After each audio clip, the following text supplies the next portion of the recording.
Sibun kiriha ka phyrthei kala thai langya ya kaban Krishan ya kaban pen ya kati ka thma hapding ka Ukraine bat Russia hanrei ka ei kabang yo I menta da hagini kitayo ba ka Germany kadang iarap tiar thma ya kati ka nyuri Ukraine kaba lasha ban ben hagati ka Russia. Producer of Leopard 2 has the final say on those other nations, about 14 nations across NATO that use Leopard 2. So Germany has the final say on whether or not those countries are then able to give them on.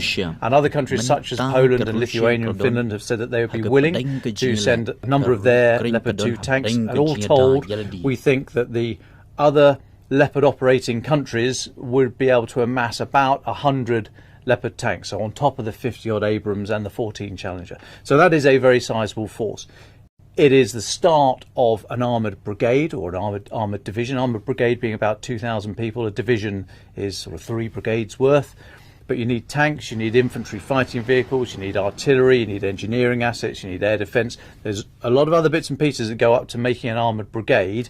Tanks are, if you like, the heart of it, so it's important that this decision has been made. However, it is not the end game, and it will take many, many months before this becomes a reality. It will take weeks at least for the Leopards and the Challengers to get into Ukraine, and probably months for the Abrams, and that's just to deliver them.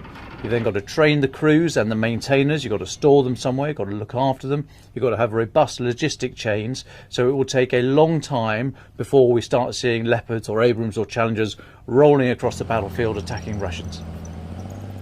So 200 tanks parked on your lawn is a problem for anybody.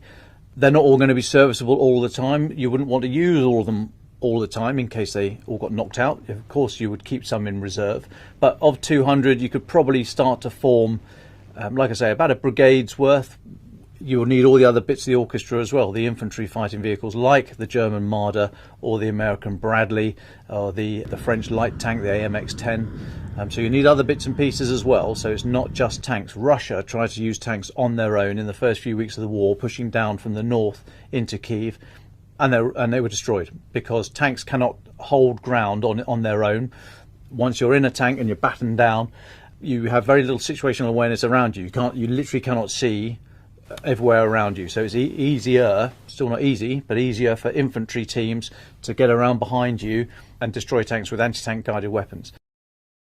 So the Ukrainian army up till now has largely been using old Russian stock, old Soviet stock basically, and the predominant vehicle there is the T-72. Very capable tank, very versatile, small, nippy, decent gun. Not a huge amount of armour on it at all, and getting quite old. So it is a good tank, and they had them in their thousands, but old kit, hasn't been updated very much with optics and the gun and anti-tank guided weapons, for example, and other bits and pieces. So good for when it was designed. I mean, the clue's in the title, T-72. It's designed in the 70s, so getting on a bit now, has been upgraded to a certain degree, but still a very old vehicle.